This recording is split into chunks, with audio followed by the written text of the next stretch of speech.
Lecture discuss करेंगे criminal procedure code 1973 के topic पे।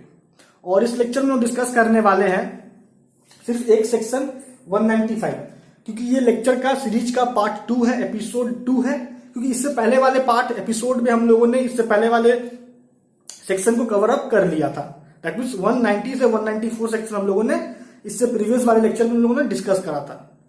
तो लेक्चर को स्टार्ट करने से पहले अगर आप मेरे चैनल पर नए हैं तो नीचे दिए गए सब्सक्राइब बटन पर क्लिक करें, चैनल को सब्सक्राइब करें, बेल आइकन दबाएं ताकि आपको डेली लेक्चर मिल सके। अगर आपको कोई समस्या है लॉ से रिलेटेड तो आप कमेंट बॉक्स में कमेंट जरूर करें। तो चलिए स्टार्ट करते हैं आज के लेक्चर को। तो सबसे पहले हम लोग बात करेंगे सेक्शन 195 के सबसेक्शन 1 का। सबसेक्शन 1 का तो सबसेक्शन 1 क्या कहता है कि अगर कोई अपराध हुआ, कोई ऑफेंस हुआ जो इंडियन पेनल कोड के सेक्शन 172 से 188 के अंतर्गत अगर पनिशेबल है तो उस ऑफेंस का कॉग्निजेंस कोर्ट नहीं लेगी तब तक जब तक उस ऑफेंस के संबंध में कंप्लेंट पब्लिक सर्वेंट के द्वारा नहीं हुआ है। या अगर ये पब्लिक सर्वेंट, मान लीजिए यहां ये एक पब्लिक सर्वेंट है, तो ये पब्लिक सर्वेंट जिस भी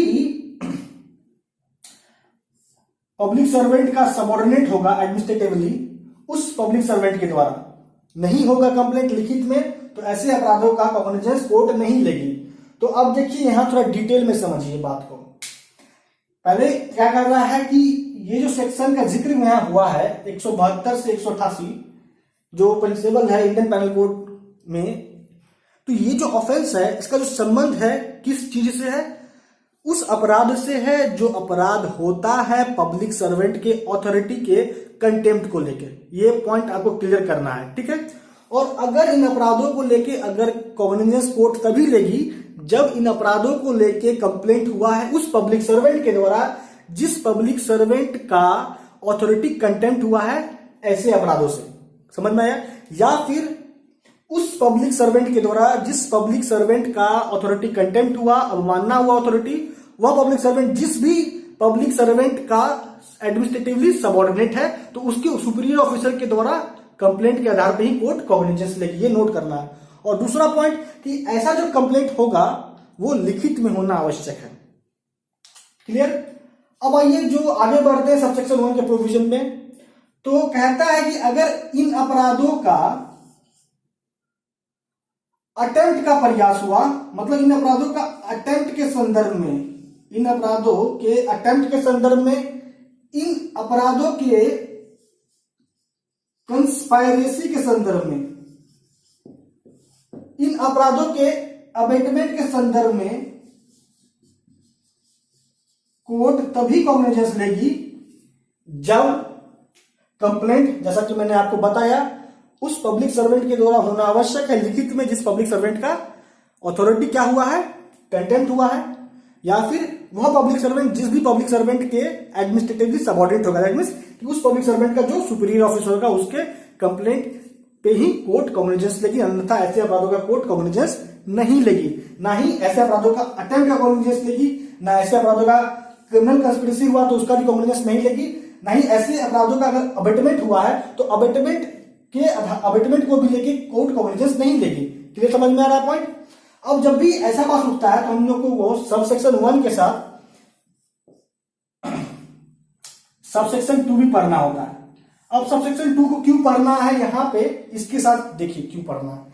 क्योंकि सबसेक्शन 2 कहता है कि अगर ऐसा कोई कंप्लेंट हुआ ऐसे अपराधों को लेके तो यहां पे उस कंप्लेंट को विथड्रॉ करने का ऑर्डर दिया जा सकता है उस पब्लिक सर्वेंट के द्वारा जो पब्लिक सर्वेंट, जिस पब्लिक सर्वेंट का, यहां ध्यान से सुनिएगा, जिस, मान लीजिए ए कौन है, वह पब्लिक सर्वेंट है जिसका ऑथोरिटी कंटेम्प्ट हुआ ऐसे अपराधों से। तो ये पब्लिक सर्वेंट जिस भी पब्लिक सर्वेंट का सबऑर्डिनेट है, दैट मींस ये पब्लिक सर्वेंट का जो भी सुपीरियर ऑफिसर होगा उसके ऑर्डर पे क्या हो सकता है, कंप्लेंट वापस लिया जा सकता है। और कंप्लेंट वापस होगा तो उसके लिए जो सुपीरियर ऑफिसर होगा वो क्या करेगा, ऑर्डर पास करेगा। और जैसे कोर्ट ऑर्डर को रिसीव करेगी तो उसके बाद कोर्ट जिस कोर्ट ने कॉग्निजेंस लिया था कंप्लेंट के आधार पे, वो कोर्ट आगे कार्रवाई को नहीं करेगी, रोक देगी। क्लियर? यही इतना ही जानकारी हमको सबसेक्शन 2 से मिल रहा है। लेकिन यहां जो सबसेक्शन 2 में प्रोविजो वो क्या कहता है, ध्यान दीजिएगा कि कोर्ट कार्रवाई को तब नहीं रोकेगी या फिर ऐसा कोई विथड्रॉल ऑर्डर कंप्लेंट का नहीं हो सकता है सुपीरियर ऑफिसर के द्वारा जब court of first instance that mean trial court के द्वारा ऐसे अपराधों का कंप्लेंट के आधार पर जो कोर्ट ने कॉग्निजेंस लिया था, अगर उसका ट्रायल कंक्लूड हो चुका है ट्रायल कोर्ट के द्वारा, तो फिर विथड्रॉल ऑर्डर अगर सुपीरियर ऑफिसर जारी भी करता है कोर्ट को तो भी कोई फायदा नहीं है। कोर्ट क्या कर सकती है, ट्रायल कंक्लूड ऑलरेडी कर चुकी है तो फिर ट्रायल को पोस्टपोन करने का कोई सवाल ही नहीं उठता है। तो ये ध्यान देना है। तो ये तो हो गया। अब आगे बढ़िए। अब आगे जब जाते हैं, ये तो हो गया सबसेक्शन 1 का क्लाउज ए के बारे में जानकारी। अब देखिए जो बी है वो क्या कहता है कि अगर मान लीजिए कोई अपराध हुआ इंडियन पेनल कोड के सेक्शन 193 से 196 के अंतर्गत या 199 के तहत, 205 से 211 के तहत या 228 के तहत अगर ऐसा अपराध होता है तो ऐसे अपराधों के संदर्भ में कोर्ट कॉग्निजेंस तब तक नहीं लेगी जब तक ऐसे अपराधों का कंप्लेंट लिखित में उस कोर्ट के द्वारा नहीं हुआ है जिस कोर्ट के प्रोसीडिंग को लेकर यह अपराध हुआ है। दैट मीन्स आपको यहां यह समझना होगा ये जितना भी सेक्शन के अंतर्गत जो भी ऑफेंस का जिक्र हो रहा है इसका संबंध है कोर्ट के कार्रवाई से। ऐसे अपराध कोर्ट की कार्रवाई को लेके ही होते हैं। तो जिस कोर्ट की कार्रवाई को लेके ये अपराध हुआ है जो पनिशेबल है सेक्शन 193 से 196, 199 के तहत, 205 से 211 और 228 के तहत, तो ऐसे अपराधों का कोर्ट तभी कॉग्निजेंस लेगी जब कंप्लेंट उस कोर्ट के द्वारा हुआ है जिस कोर्ट के प्रोसीडिंग के संदर्भ में यह अपराध हुआ है, या उस कोर्ट ने जिस भी ऑफिसर को अपॉइंट किया है, लिखित में ऑथराइज किया है, तो उस ऑफिसर के कंप्लेंट के आधार पर ही कोर्ट कॉग्निजेंस लेगी, या जिस कोर्ट के प्रोसीडिंग के संदर्भ में यह अपराध हुआ है और वो कोर्ट जिस भी कोर्ट का क्या है सबऑर्डिनेट है, मतलब दैट मींस कि उसके ऊपर वाले कोर्ट के कंप्लेंट के आधार पे ही कॉग्निजेंस कोर्ट लेगी। ठीक है, ऐसे अपराधों का।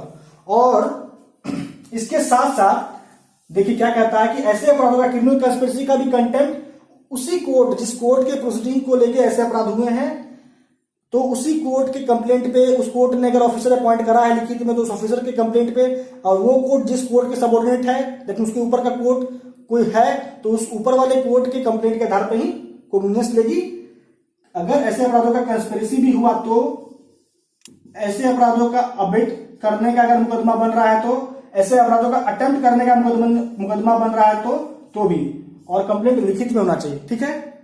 अब देखिए इसी में जो दूसरा पॉइंट है वो क्या कहता है, जो इंडियन पेनल कोड के सेक्शन 463, 471, 474, 475 या 476 सेक्शन के अंतर्गत हुआ है, तो ऐसे अपराधों का कोर्ट कॉग्निजेंस तभी लेगी जब कंप्लेंट हुआ है उस कोर्ट के द्वारा जिस कोर्ट के प्रोसीडिंग्स में यह अपराध को अंजाम दिया गया है, तो उस कोर्ट के लिखित कंप्लेंट पे ही लेगी, या उस कोर्ट के ऑफिसर जिसका अपॉइंटमेंट हुआ है कोर्ट के द्वारा लिखित में उस ऑफिसर के कंप्लेंट पे लेगी, या वह कोर्ट जिस कोर्ट का सबऑर्डिनेट है उस कोर्ट के लिखित कंप्लेंट पे लेगी ऐसे अपराधों का कॉग्निजेंस। अब ऐसे अपराधों का अगर अबेटमेंट हुआ है, ऐसे अपराधों का अटेम्प्ट हुआ है, ऐसे अपराधों का अगर क्रिमिनल कंस्पिरेसी हुआ है तो भी कॉग्निजेंस तभी लिया जाएगा जैसा कि मैंने आपको बताया, कंप्लेंट अगर कोर्ट के द्वारा हुआ है उस कोर्ट के द्वारा जिसके कार्रवाई में यह अपराध को अंजाम दिया गया है, या जिस ऑफिसर को नियुक्त किया गया है कोर्ट के द्वारा, जैसा मैंने बताया अभी। तो आप ये समझिए कि ये जो सेक्शन के अंतर्गत जो भी अपराध हो रहा है उसका संबंध है डॉक्यूमेंट, दस्तावेज जिसका इस्तेमाल सबूत के तौर पे होता है किसी भी कोर्ट की कार्रवाई में। ठीक है। अब देखिए जैसा कि बताया गया कि कोर्ट का मतलब क्या, अब यहां पे आपको इसके साथ सबसेक्शन 3 और सबसेक्शन 4 दोनों पढ़ लेना है। अब देखिए सबसेक्शन 3 बताता है कोर्ट का मतलब क्या, तो कोर्ट का मतलब सेक्शन 195 के दृष्टिकोण में कोर्ट का मतलब सिविल कोर्ट भी, रेवेन्यू कोर्ट भी, क्रिमिनल कोर्ट भी, या कोर्ट जो गठित हुआ है किसी सेंट्रल एक्ट के तहत, स्टेट एक्ट के तहत, प्रोविंशियल एक्ट के तहत, या कोई ट्रिब्यूनल, ठीक है, ये सभी कोर्ट के अंतर्गत आएंगे। और ऐसे अपराध अगर हुए, ठीक है, उसके प्रोसीडिंग्स के संबंध में, तो ये उस प्रोसीडिंग्स पे अगर ये अपराध हो रहा है तो उस पे भी सेक्शन 195 सीआरपीसी का अप्लाई होगा। क्लियर? अब आगे बढ़िए, सबसेक्शन 4 में आते हैं। तो सबसेक्शन 4 को समझने से पहले आप यहां समझिए, जब हम लोग क्लॉज बी में थे सबसेक्शन 1 का, तो वहां क्या कह रहा था कि उस कोर्ट के कंप्लेंट पे भी, लिखित कंप्लेंट भी कॉग्निजेंस ले लिया जाएगा जिस कोर्ट के प्रोसीडिंग्स को लेकर ऐसे अपराध हुए हैं, उससे जो ऊपर का कोर्ट है उसकी कंप्लेंट पे भी। तो उस कोर्ट से ऊपर का कोर्ट कौन होगा, ठीक है, कब मानेंगे कि एक कोर्ट दूसरे कोर्ट का सबऑर्डिनेट है, तो इसका जानकारी हमको सबसेक्शन 4 से मिलता है। सबसेक्शन 4 बोलता है कि एक कोर्ट दूसरे कोर्ट का सबऑर्डिनेट तभी माना जाएगा जब इस कोर्ट के डिसीजन से, इस कोर्ट के डिक्री या सेंटेंस से अपील हो सकता है इस कोर्ट में, तभी हम कह सकते हैं कि यह कोर्ट जो है ऊपर का कोर्ट है, हायर कोर्ट है इसका, दैट मीन्स कि यह कोर्ट इस कोर्ट का सबऑर्डिनेट है। समझ में आ रहा है पॉइंट? और जब आगे बढ़ते हैं तो इसमें क्या कहता है कि अगर मान लीजिए एक से अधिक अपीलेट कोर्ट है, तो हम कब कहेंगे या किस कोर्ट को कहेंगे ऐसे सर्कमस्टांसेस में, जब एक से अधिक अपीलेट कोर्ट है, तो कौन सा कोर्ट जो है वो ऊपर का कोर्ट है, और कौन सा कोर्ट है जिसके सबऑर्डिनेट है पहला वाला कोर्ट जिसके प्रोसीडिंग को लेकर ऐसा अपराध हुआ है। तो यह तय होता है, जो भी अपीलेट कोर्ट है इंफीरियर जुरिस्डिक्शन का, वही मान लिया जाएगा कॉम्पिटेंट है। ठीक है, तो ये सारी जानकारी हमें सेक्शन 195 से मिलती है। तो दोस्तों इस लेक्चर को हम लोग कंक्लूड करते हैं।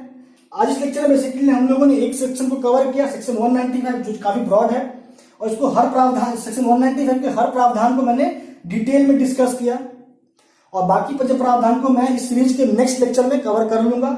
तो दोस्तों आज इस लेक्चर में इतना ही। आपका अब तक हमारे साथ बने रहने के लिए बहुत बहुत